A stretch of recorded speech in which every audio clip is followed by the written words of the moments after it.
Beginning on June 21st, we're going to welcome everyone who feels comfortable doing so to gather back here as we hold in-person worship services. Now, for those of you who don't yet feel comfortable coming into this physical space, we want you to know that we honor your need to stay home. And we will offer live streaming on our website so you can remain connected to our community. Now, friends, we have not been able to gather together for 3 solid months. And that means that there's a lot of things that have changed. So we want to use this video to remind you both of some of the things that'll be different from our Zoom calls when we're able to gather together, and what will be different about how we come together to make that a safe environment for everybody who comes here.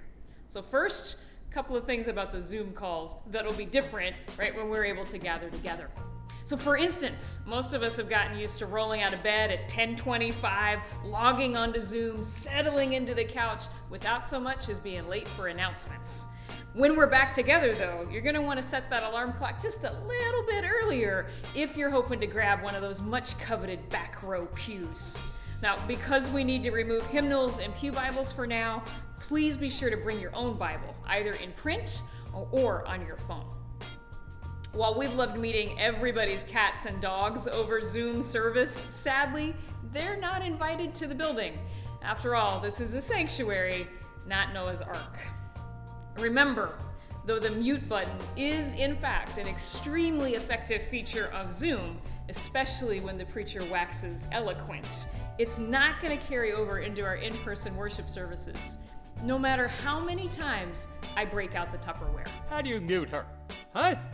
How do you stop her from talking? When you arrive to our building starting on June 21st, we ask you to please come in through either the lower or upper 21st Street entrances and proceed directly to our sanctuary. Hand sanitizer dispensers are available at each of the main entrances as well as all of the entrances to the sanctuary itself.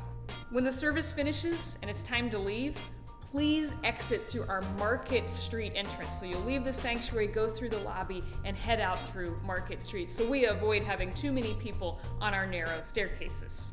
Friends, we've all missed Judd's famous hugs, but for now, please remember to observe social distancing practices. That means waving from 6 feet away and avoiding hugs or handshakes. It is also going to mean sitting at least 2 pew lengths away from non-family members and potentially using overflow seating in our newly renovated Davidson Chapel, where we will live stream the entire service. Everyone needs to wear a mask for the entire time that you're in the building, from when you enter until when you exit. We know the masks are uncomfortable, and we know nobody wants to have to wear them for that full hour. Yet we think it is very important that we are protecting those most vulnerable among us. So put them on when you get here and keep it on until you go home.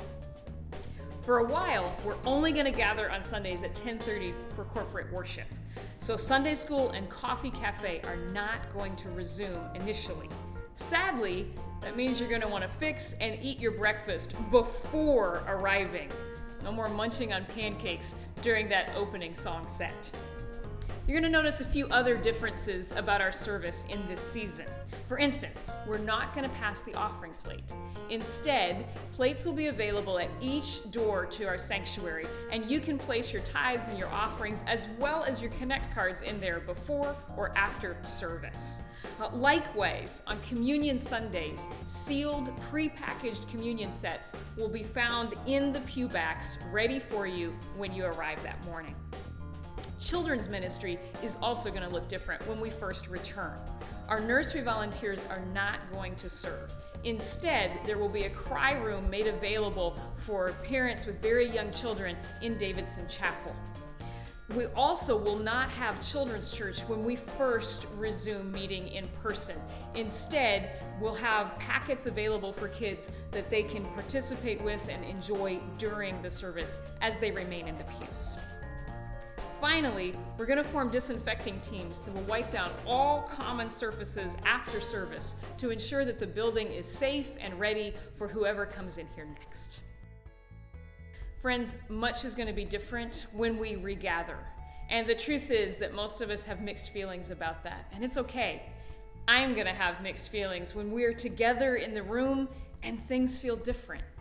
Yet some things will always stay the same.